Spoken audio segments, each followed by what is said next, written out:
or walk-in service. Est-ce ka deside ki tan pou plante zam? Est-ce ka prepare un plan pou bay lison à son environnement? Est-ce brise information à son environnement pour un papier richesse ou? Est-ce d'accord qui policy environment supposé fait avec evidence? Eh bien, visitez système. Good night, welcome to Let's Connect. It is Tuesday, the 6th of September. We're experiencing a bit of technical difficulties, so please bear patience with us.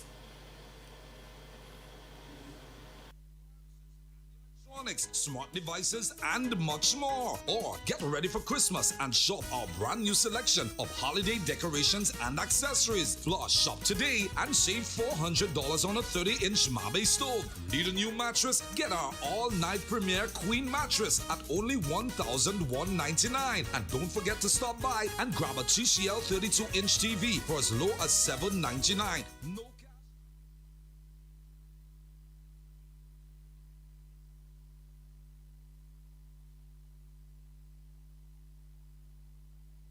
These are deals you don't want to miss. Quartz, bringing value home.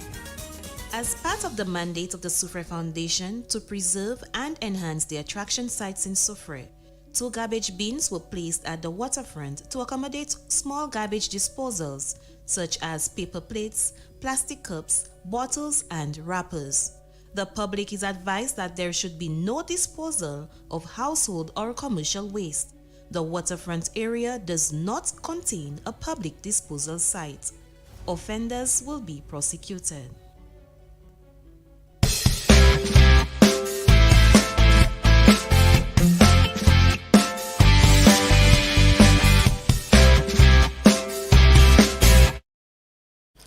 Good evening and welcome to Let's Connect. It is Tuesday, the 6th of September 2022.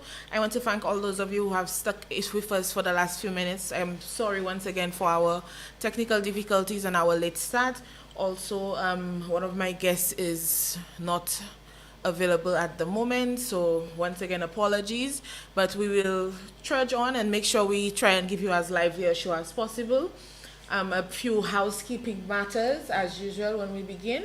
I want to give a special shout out to all the various communities in Soufrière, all of those of you locked on. We want to say we appreciate those of you who stuck with us from 2 years ago when we first started Let's Connect, especially Miss Fancy Bowens, coming all the way from St. Vincent, has been keeping it locked with us from day one. Thank you so very much, Miss Fancy.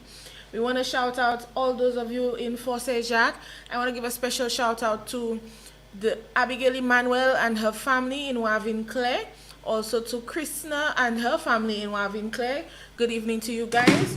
I want to shout out everybody down in Mini, everybody at Belvedere, St. Philip, Boisden, Belfort, Deville. I want to say good night to you if you're in Espérance. Good evening to you down in Belle Plaine, Fort Jalib. Good night to you guys. Good night to you in Mont-Lacroix, Chateau Bel Air, Zeno, Colabette, Sulphur Springs, Fort Caco. Good night to you in Diamond, Bouton, Etongs, Margaret Tooth, Market Road, Palmis Posse. Welcome to the Let's Connect program. Good night to you guys in Fort Bernier. We want to say good night to everybody listening at New Development, those of you in Wingsville, Church Street, Smoke Hill, The Gulf, Lenny's Hill, and big shout out to everybody down in Barron's Drive, keeping it locked to the Let's Connect program on 88.5 Soufrière FM. I want to say shout out as well to my mom. Today is her birthday. Happy birthday to you, mother.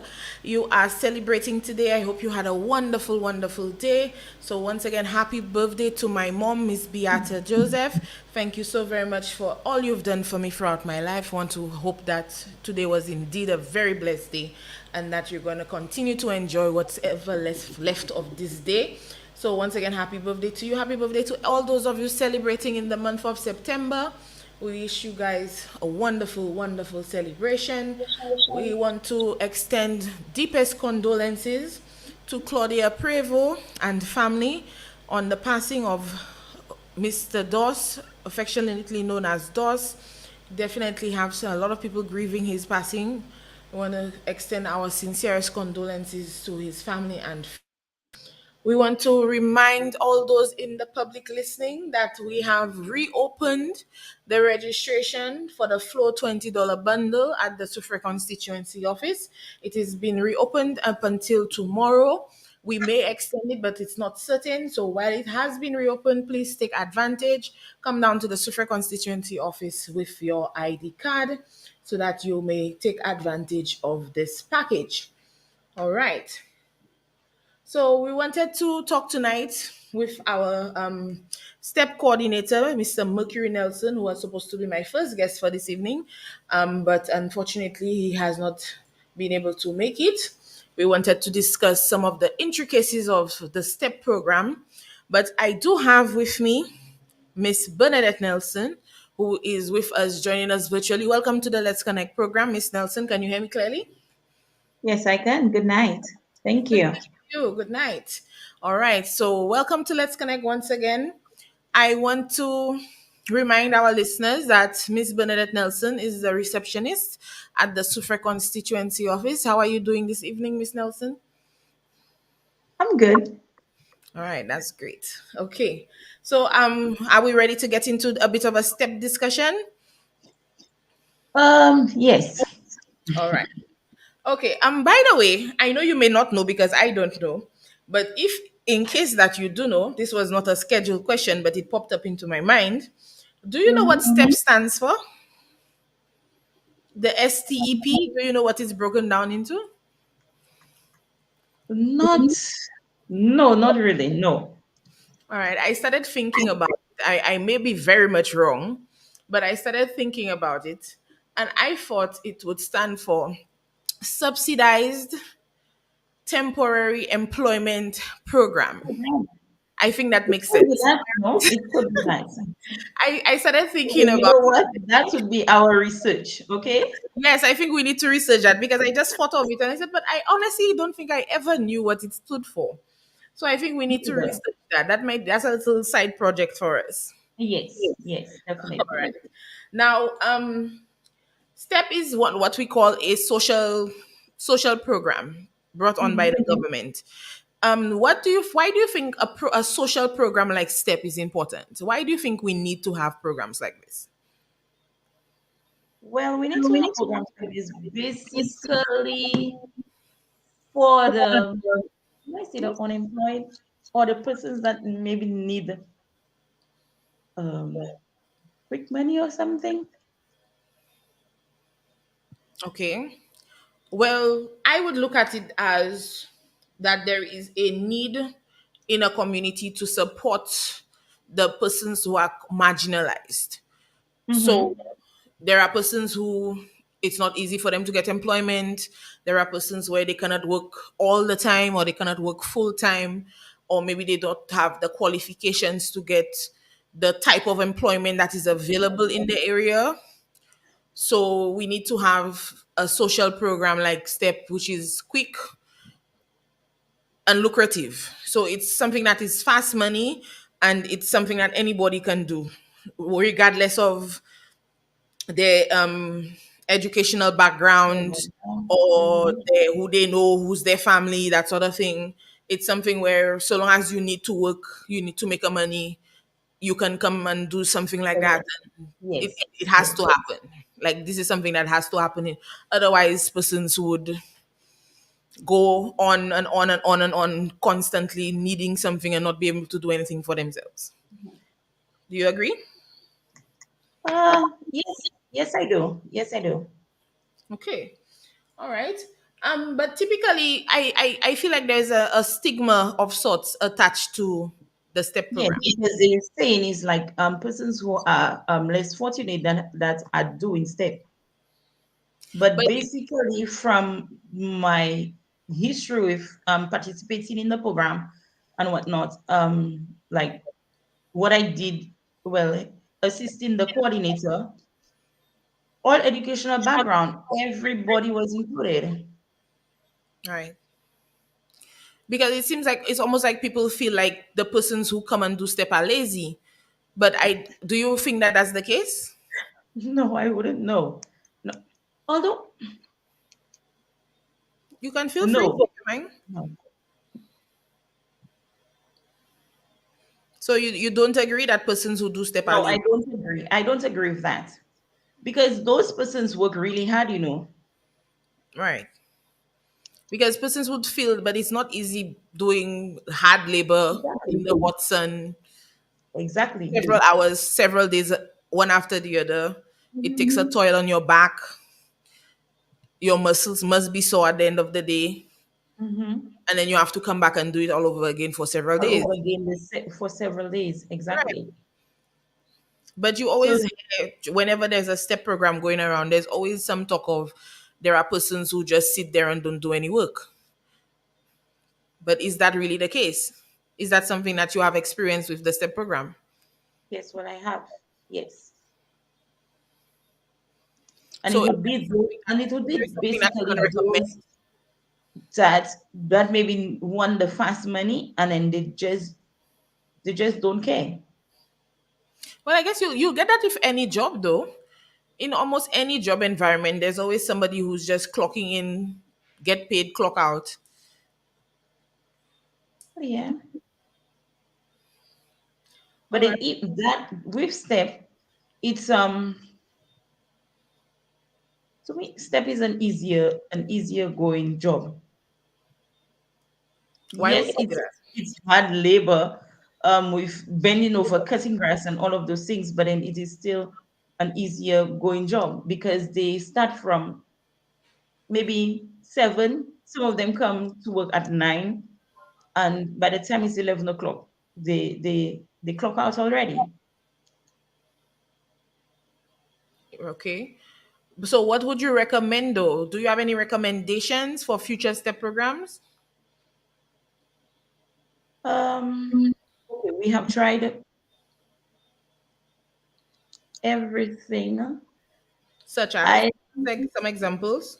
getting a firm supervisor, and it has worked in some places, but other places it was a difficult task in getting persons to do work. So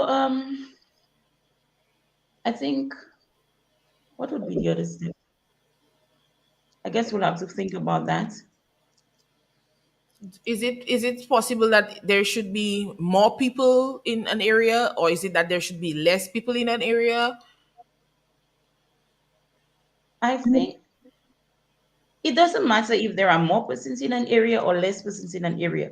Once the supervisor is able to control the persons and have them to work, it doesn't matter. Okay. So what about the age groups then? Should it be strictly young people or older people in a particular area, or should there be a mix? Would that be a better work dynamic? Well, well, to me, the younger persons are skylarking more. The older persons are ready to go and work. So I think it should be a mix. Now, the age group should be 17 or 18 and over, And why should it start at that age? What is the reason behind that? because those younger, they don't do the job. But some would argue that a younger person would have more energy and more capability to do more. Yes, that is true, but then they don't. But so should we then consider that there is an even deeper layer to the ages then? It's not just that it's an age issue, but it's maybe like a work ethic issue. Yes, a work ethic issue. Yes.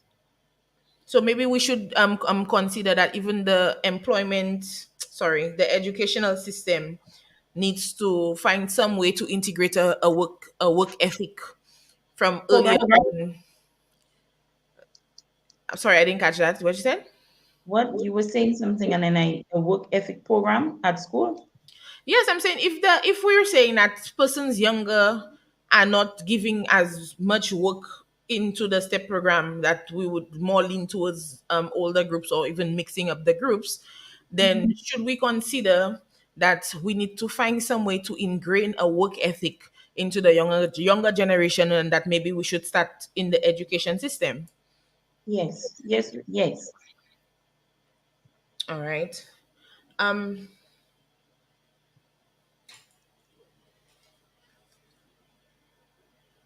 Okay, well, since we're talking about the education system, I want to take a little bit of a diversion. We know school reopened this week, so I want to say shout out to all the returning students, new students, those entering school for the first time. We want to give a big shout out to all teachers, principals, all persons who work within the education system. Shout out to all the hardworking parents. I know this coming back into school has been both tumultuous for some and exciting for others, a mixture of both for some others, because we know there was so much hassle with getting textbooks this year because of shipment issues worldwide. We know that a lot of parents had difficulty being able to purchase things, but then a lot of others have overjoyed that their children have gotten to a higher level of education. So we have this whole mixture. But I've been noticing a trend. I don't know if you've seen it as well on social media, where we seem Mm-hmm. to be having a lot of upheaval about adhering to school rules. Mm-hmm. So I saw a few posts on Facebook. I don't know of any specific school, so I don't want to discuss any specific schools because I might be wrong and say the wrong school. I don't want to get into trouble by saying I'm biased to any schools. But the main issue seems to be hair. Now, I know when Mm-hmm. I was going to school, you were not allowed to have braids, you were not allowed to have extensions or weaves, you were not allowed to have colored hair, and you had to wear ribbons. There were certain things you had to do with your hair. Our parents knew it. Nobody ever seemed to have an issue with it. And then, Mm-hmm. sports time, you would have your Your beads, beads. and Mm-hmm. then when school closed, you put your braids. During Christmas and summertime, you have your braids, or you have Mm-hmm. whatever hairstyle they give you, or maybe you don't even comb your hair for the whole summer. It doesn't matter. You're out of school. Whatever goes with your hair. So, what have you heard? First of all, what are some of the controversial topics you've been hearing as school has reopened? Well, I have not been. I have not. The school, as you said, I didn't hear any school, but then I heard what I read on Facebook that a particular student went to school with a hairstyle when it was braided, and the teacher said she don't like it. The principal said they don't like it and whatnot. But my thing is, it would be a distraction. Okay, one for the student themselves and for the class. Okay. Can you elaborate on that? When you mean a distraction, how would you expect that particular hairstyle would be a distraction to the student and to the class? Okay, definitely. It will have all kinds of beads and colors and stuff. So it will Okay, definitely be a so distraction. if it was colorful, it would be distractive. Yes. Okay, I saw a post from a teacher which suggested that the distraction would actually be in the fact that the children would be or the particular child would be constantly grooming themselves, whether it be the girl constantly trying and lay her edges down during class, or the boy trying to plump up his afro with his afro pick in class, and that would be the distraction. Hmm. Because teenagers a teenager with lip gloss, you finishing one bottle of lip Yes. gloss in a day because they're reapplying 20 times. So for example, I think there was one conversation about no edges. I don't know if that was something that came from any particular school, but I think there was a conversation about edges, and that was the rebuttal, that if the child had to be laying down her edges with her gel and her little brush during class and the teacher confiscated it, it would be a problem. Or even that it would become a status symbol, where if you don't have braids, you're not in. So the child that cannot afford to have braids and has a regular hairstyle would be ostracized. Well, that is true, Rennie, because when a child does that, maybe in class, that's taking a whole maybe 2, 3, 4 hours just so that the teacher could how will I put it? To To maybe get the take class's attention, the teacher will have to be fighting for the attention. exactly, exactly. So when you go and you lane your edges and you're doing all of that, what is the significance in learning? What is that? Where is that? Well, so that's some of the things that that particular teacher was stating, that parents would not understand that particular part. Is that I am trying to teach a class, and yet still your son or daughter is playing with their hair, and everybody else is focused on them with their hair, than paying attention Mhm, to what the teacher is teaching. mhm. Because I think a lot of the arguments from parents online is that a hairstyle, so long as it's neat, should not be a distraction. But we're not talking about whether or not it is neat. We're talking about whether it is school approved.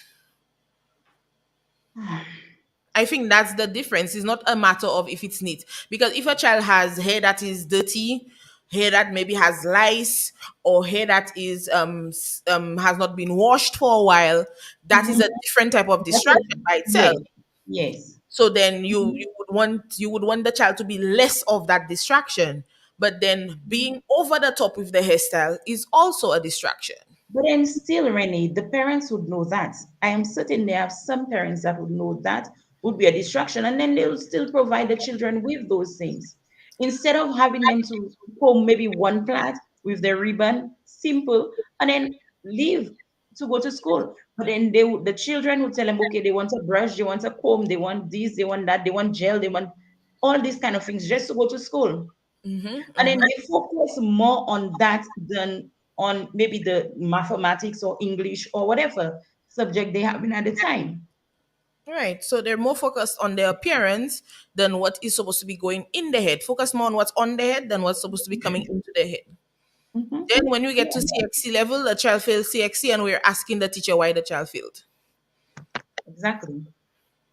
I know some persons listening might say I'm making a big jump, but these are the type of things educators have to think about. Because if your child is distracted in Form 1 when they were learning the core math values and the core math concepts that they need for by the time they get to Form 2 and 3, then by the time they get to Form 3 and 4, they don't know it. They're going to write CXC maths and then tell you they didn't know anything on the paper. And then we Exactly. say we jumped from distracted hairstyles in Form 1 Yeah, to Form 5 CXC maths, but that's how it starts.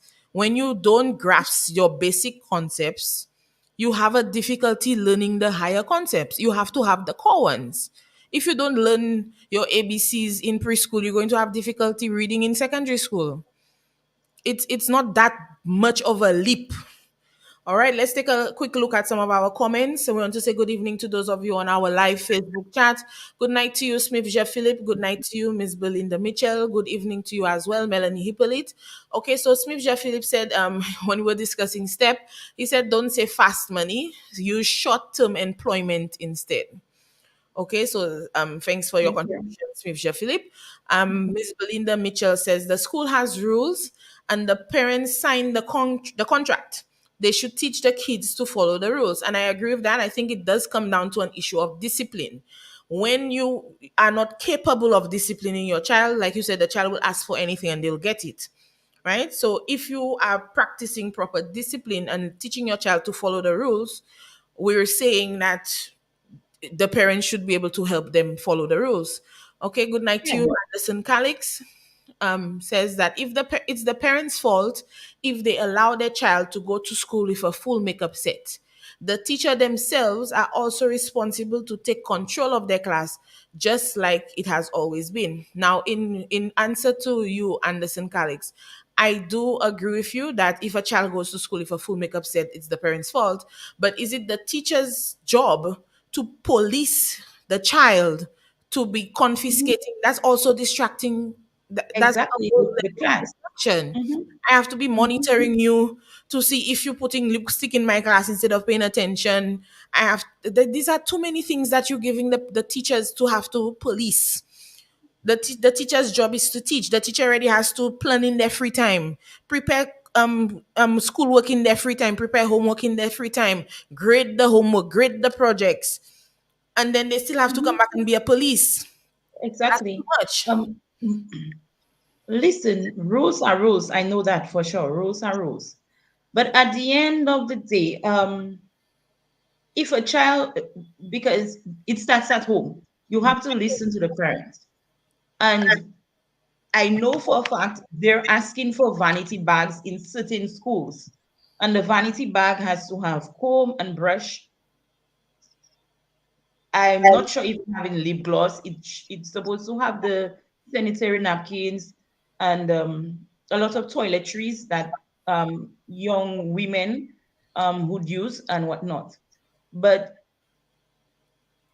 if the child have all of those, I am certain the parents would have a part to play in providing, apart from the maybe the school asking for the comb and the toiletries, the napkins and whatever.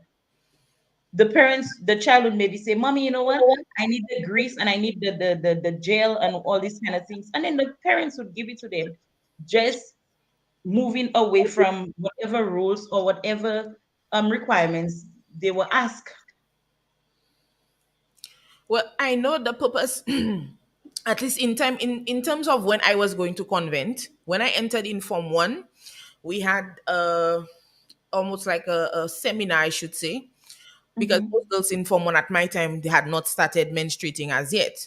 But we did have this sort of seminar where we were told, even if you had not started menstruating, it would be wise to carry a little bag with, a change of underwear, um, a sanitary napkin or two. Even if you don't need, maybe a classmate might need one and you have to give. Maybe even have a roll of toilet paper in there in case something Mhm. happens and there's no tissue available. Maybe a deodorant in case you left home without remembering to put your deodorant. That Mhm. sort of thing. That was what would be kept in those bags. Maybe a brush and a comb. Maybe if you have very straight hair, the straighter hair usually gets flyaways quicker than like our type C hairs and that sort of thing. But the straighter the hair, it gets unruly quicker. You could have a little brush so at break time or at lunchtime you can go to the bathroom and maybe if you have a one plait, just brush your hair back into the one plait. Mhm. That sort of thing should not cause as much of an uproar as if you coming with your gel and your Mhm. little toothbrush and you sit down in class with a mirror Exactly. trying and brush Exactly. down your edges. There's a difference to keeping your appearance neat because we Mhm. teach hygiene, we teach neatness of hair as part of hygiene. Mhm. You teach that your hair should be clean and neat. So your hair should be washed regularly. Maybe if you need to get your ends trimmed regularly, and your hair should be neat at all times. So if you're somebody that Okay. experiences flyaways, there's nothing wrong with coming with a brush and Mhm. brushing your hair during lunch. But the Mhm. issues that Not the during parents are class. experiencing are in the classroom while class is Yes. going on. Yes. Right. Mhm. There is nothing. Don't get me wrong. There is nothing wrong in braiding a child's hair, but all those colorful beads and the colorful braid and the big ribbons or those extreme things, it's not allowed. Right. Even some schools don't even allow it for birthdays. I know some parents strictly do it for birthdays, but Mhm. some schools don't even allow that. But that does not have to be a school thing. If you want to have, let's say, photo shoots are all the rage. You want to have Mhm. a photo shoot for your child with all the colorful ribbons. They should not be carrying out the colorful ribbons into the school. If your school asks for black ribbons and white ribbons, black and white ribbons should be what you're coming with. Yeah. A simple following of rules. It's only a few years you're in the school. It should not be something. It's not even 3 days into the beginning of the new school term yet, for us to be having so much drama over children. Exactly. Right? And We have a few. Oh, go something ahead. Go else. ahead. When we come back, we'll get back into the comments. You were saying, Miss Nelson? No, I was just going to say about those children who are Rastafarians, with their head turbans and all of that. Um, some of them want to come to school without maybe wearing their head turbans. They would say, okay, that is a maybe that's how they feel comfortable. But then they should maybe tie it up or do something. Well, as a person with locks, I do not identify as Rastafarian, but as a person with locks, I know that there are times where scalp sensitivity can be an issue. Heat in your scalp can be an issue depending on how much hair you have. Maybe you cannot afford to get it done and styled properly to keep it neat, And or maybe meat. you just, like I said, your scalp is too sensitive to get it done all the time, and there are times when you need to let it breathe. And these are type of things we have not made concessions for within the education system. Because even when I started growing my locks, I was working at an educational institute, and I was very pressured in the beginning to not continue with my locks. And I have had a lot of controversial comments come my way when I first started growing my locks. It's going to be maybe 10 years now that I have locks in my head. But when I first started, I had family members make me feel bad about my hair, telling me that it's dead hair, I should cut it off. I've been told that I need to keep it covered all the time when I'm out in public. I've been told it's not professional. I was even once told that centipedes would be nesting in my hair. I've had a lot of comments thrown my way because of locks. And anybody who knows me can tell you my hair has never been considered not neat in my 10 years of having it. Anybody who knows me, if you know you've ever seen me with my hair not looking neat, please let me know because I try my very best. So it's something I don't think that has been really, they have not really done what is necessary to understand it and to make arrangements for it, to make adjustments for it within the education system. I cannot speak too much on it because it did not happen to me as a child. I only know how it affected me as an adult. So if we have anybody in the comments, I would love for if anybody with locks who was at school with locks when they were younger, if you could tell us maybe a little bit about your experience with it, or if anybody has any stories regarding their hair and when they went to school, and anything about how it affected you, or if there was any issue where you had to be maybe sent home because of your hair, please send us a message on our Facebook live chat on 88.5 Sufre FM. We want to get back into some of the comments that we have missed. I'm very happy to see that tonight everybody is so active in the comments. I want to say Melanie Hippolyte said that the hairdressers should be cognizant of the fact that they are dealing with school children. Now, some of the problems with that is that some of the hairdressers are the mothers. What say you, Miss Nelson? Yes. Yeah, because some of And I the think, and I hairdressers think are the mothers. the parents just want to please the child because okay, and some of them they would do it because the neighbors, they would see, okay, the neighbors or the child's friend, say if the child has a best friend and the child would come, oh, my mommy going to put that for me and whatever, then the parents would just ignore the rules of the school and go and try and outdo the other child. There's a lot of competition Yes. going on, more along the parents, and then Mhm. it's filtering down to the children. Yes. Because most of the time, the children don't know any better. They're taking the cue from the Exactly. parents. Exactly. Right. I see a comment here. I want to come back to Belinda's comments regarding. Belinda Mitchell says, if the school allow one child with it next week, there will be four more with it, and then it gets out of control. I want to come back to that comment because there was something else I read. I think that would go very nicely with this comment. But I see a comment here. Miss Calixta Joseph says, do you think that parents would actually give their children a comb and brush to go to school? If a Yes. child has these in their bags, I believe it's the children who buy these. What do you think about that, Miss Nelson? No, there are parents who actually buy the comb and brush and give it to the children. They do. They I do. agree. There are parents who do it. Now, I just recalled something. I can't recall at what school I ran into this, but there's this gel that has glitter in it. Hmm. There was an epidemic of that at one point. You remember that every child had some glitter, clear glitter gel glue thing putting in their hair? Every single child had a tube of that in their bag. And most of So, the time, the trend don't work. The trend get them either if the child is buying it, they're getting the money from their parents, or coming the from parents the are buying it parents. for the child. Mhm. Yes. The trend don't work. The trend don't have jobs. So if as a mother, I didn't buy this for you, and I know you're not supposed to have it. Another thing, other parents looking in their bags. some parents do, and some parents don't say, "What do you have in your bag?" and whatever, and they just ignore the fact that okay, the child has a comb and the child has a brush and the child whatever. But then some parents do. But then they still would allow the child to go to school with the comb and the brush. Well, like I said, I don't particularly have an issue with the comb and the brush if you're not using it in class. If you're using it at break time or at lunchtime just to keep yourself neat, like I said, we teach that as part of hygiene. I don't see an issue with it. The only issue is if you are reprimanded, like if you take a note home saying your daughter was being disruptive in class because she was combing and brushing her hair constantly, take that comb and brush away from the child. That is no if ands or buts about it.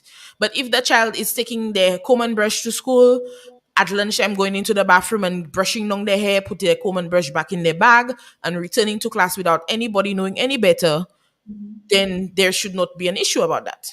It depends on the discipline of the child. Yes, that is true.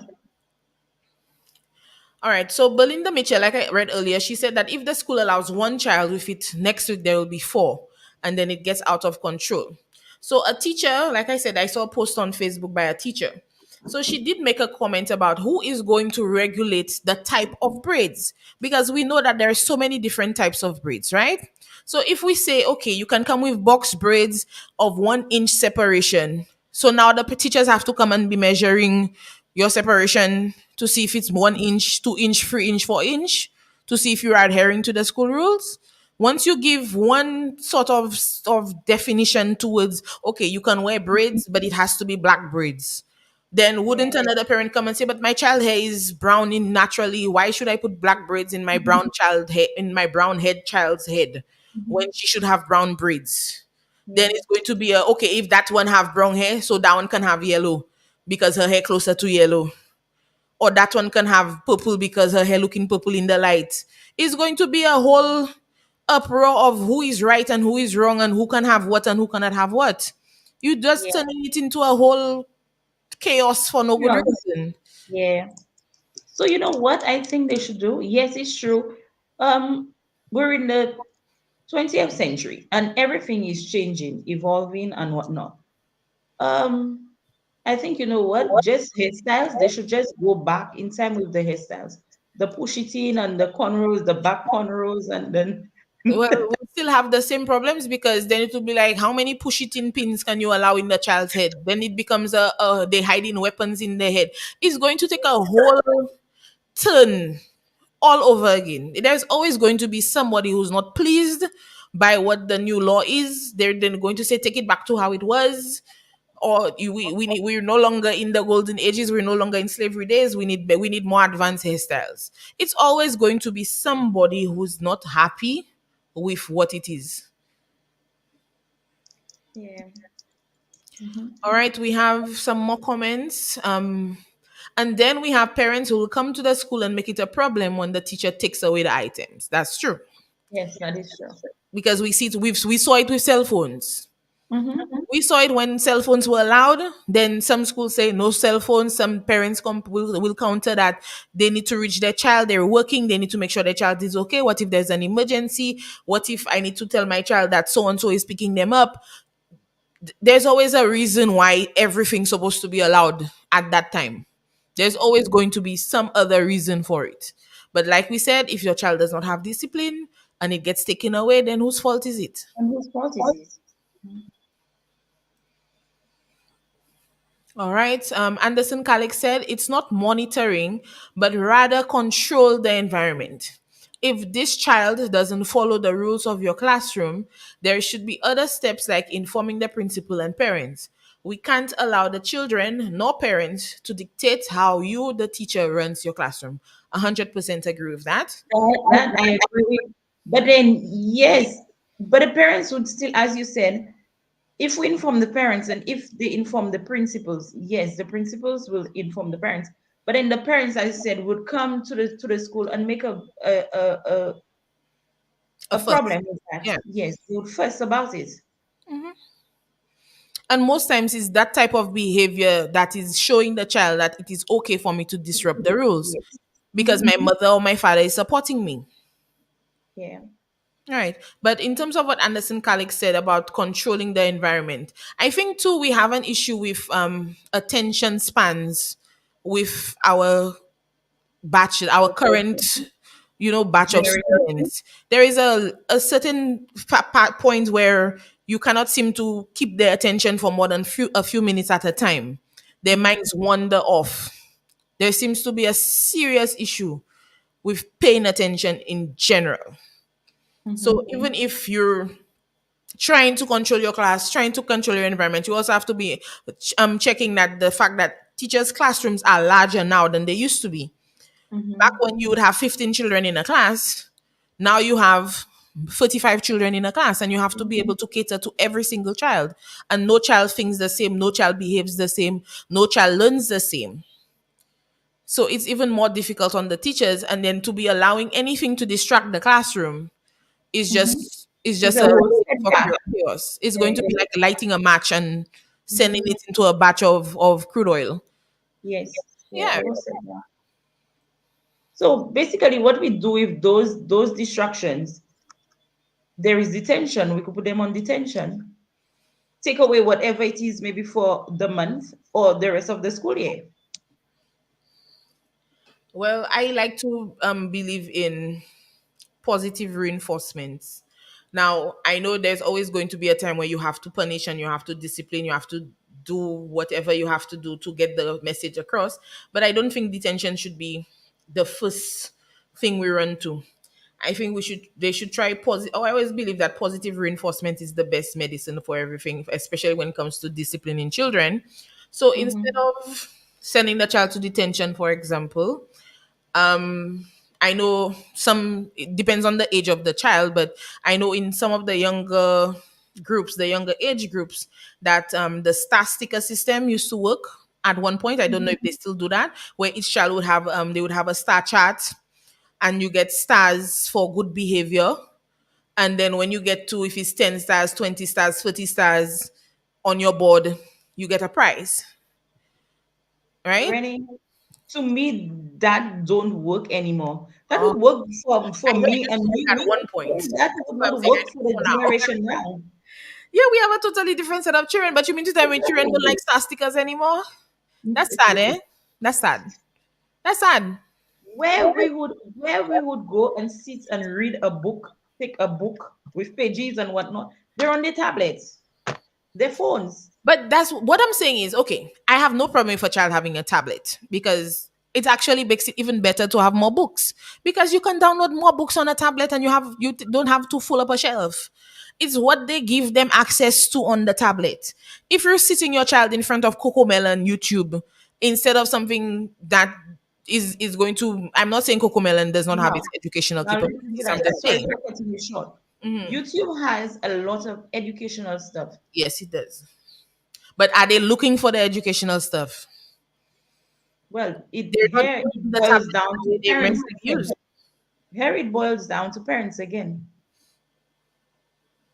Yeah, To because go if and and they follow suit of what they see the parents doing as well. So if your parent is not sitting in their tablet reading a book, what makes you think the child is going to take their tablet and read a book?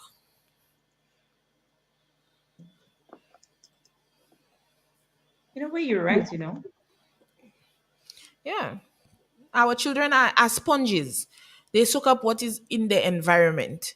So if you are not in an environment where learning is top priority, what makes you think that your child is going to make learning top priority? If in your household, keeping your hair and your edges neat is what is a top priority, your child's top priority is going to be keeping their edges neat. If your child's top priority is, if you, at your home your lips are never dull, your lips are always shiny, shouldn't you expect your child to always want their lips to be shiny too? Yeah. If you're eating healthy food at home, shouldn't your child want to eat healthy food all the time, or at least be more likely to pick out healthy choices? Mhm. So Yeah. there's a lot of it that's going around. Okay, Anderson Calix said, again, you set rules that should be followed. If the parent has a problem, then they should address it to the principal. Now you say set rules that should be followed. So we set rules that should not be followed. The whole point of rules are to be followed, right? Or are rules meant to be broken? What say you, Miss Nelson? Well, hmm, because at the end of the day, um, when the children go to school, the teachers, they try and instill good or positive things in their minds, but some of the parents would basically come with the negative. That's true. Okay. Yeah. Okay. Smith Jeb Philip is commenting. He said that these rules are ridiculous and Afro is no problem. They need to scrap these rules at St. Mary's. Now, once again, like I said, I don't know of any specifics at any particular school, but he's saying specifically in terms of natural hair. What's professional, cold press or natural hair? Both of them are okay. Both of them are professional. It depends on how you keep your natural hair. With the relaxed hair, it will just fall, or you comb it nicely. But with the natural hair, you have to then again to hold it up with gel and all of these things in But a band and who whatnot. made the rule It that could you had to? If my natural hair falls naturally and is soft and is in an afro and it is not a problem for me, that to me that is how my natural hair is beautiful and that's how I want to rock it. Does that mean it's not professional? well, once it's neat, But need to whose perspective? Need to my perspective might not be need to your perspective. You might look at it and tell me it's unruly, and I'll tell you no, it's neat because this is how I want it to look. This is the style. I'm rocking it in an afro. If it's a kinky afro and I just, I twisted it and then I untwisted it and then dropped it, does that make it not neat? you have a point. Right. But then the question is not whether or not it is professional, but should it be a problem at school? So if, for example, I have a daughter, and like I said, I twisted like I did corkscrews, and maybe moisturized it, and then dropped it and have kinky coils, and I just dropped it and maybe tied a ribbon around the edges. Does that mean it's not neat? Yes, well, it would be neat, but then the only thing is she if she is only laying down her edges and playing in the hair, No, that but would be then the distraction teachers there. might counter that the type of style might be distraction to other children. Or what if it ends up being a big afro and the child is sitting in the front of a class? Then Well, is all you that do a is distraction? just have the child to go to the back of the class. But then what if every single child in the class came with their hair like that? What do I do? So then is it the onus now on the school to say that no afros are allowed because they don't want every single child to have an afro and be disrupting the ones in the front disrupting the ones in the back? Shouldn't the school have the right to say that? Yes, So yes, see, it's going to be a non-stop back and forth so long as there are going to be rules about hairstyles and then the school dictates that somebody's hair is not adhering to the rules. There's always going to be this back and forth. yeah. All right. Anderson Kalik says that the world is changing and we can't have the same rules and laws from 40 years ago. There should be some adjustments with the evolution. I agree. There should be some adjustments.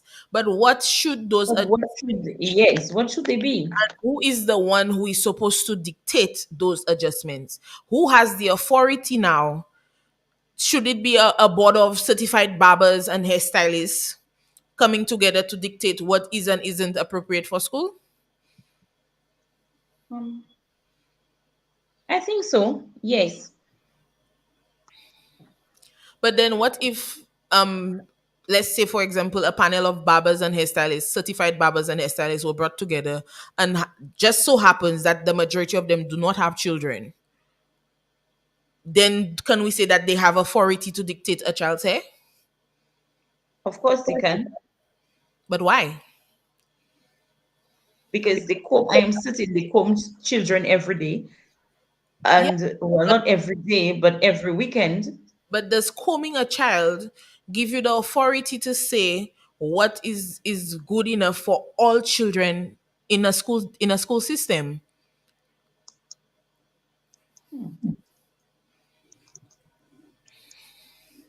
Well, that was definitely an interesting discussion. We have one more comment in our chat. Calixa Joseph said, I always knew that our parents have their priorities wrong, but I believe that this is definitely going too far. These same parents send their children to school without breakfast. What do you say to that, Miss Nelson? He's right. Yeah, because they give the children all kinds of glamorous stuff, extreme stuff, and then at the end of the day, the children come, they're hungry, they don't have breakfast, they don't have lunch. And that's the same trend that will come with the Jordans and Yes. the The fade. Nike. They have the Jordans and their fade, their hair well faded, but then they don't have the necessary textbooks, pencils, they don't have anything like that, and they cannot afford lunch, right? Yes. All right. Melanie Hippolyte said students should be investing their time in educational stuff to enhance their learning. Parents have already passed that stage. That is true, but then a lot of students don't care about that while they're students. It's always when you finish your school and when life starts to hit you that you're saying, I wish I had taken my education more seriously. I wish I had done this. I wish I had done that when I had the chance, I had the opportunity. It's always later that you think about these things. That's why it is up to the parents to instill this necessary need to learn from early. If you don't instill that from early, then it's not going to happen just one day. The child will wake up the day before CXC exams start and be like, okay, I'm ready to learn now. That's not how it's supposed to work. All right. It is now 9 p.m. Unfortunately, we will have to cut our discussion short. I want to thank all those of you who sent out comments in the chat. I do appreciate that you took such an interest in this topic, although this is not what we intended to discuss tonight, but it definitely went very well. I want to thank Ms. Bernadette Nelson for joining me on the program. Thank you once again. Welcome. All right, this has been Let's Connect on 88.5 Sufra FM. Until next week, Tuesday. Oh, sorry. Unfortunately, there will be no Let's Connect next week, Tuesday. Until the following week, God willing, we want to thank you for keeping it locked on to Let's Connect. Good night. Good night, Miss Nelson.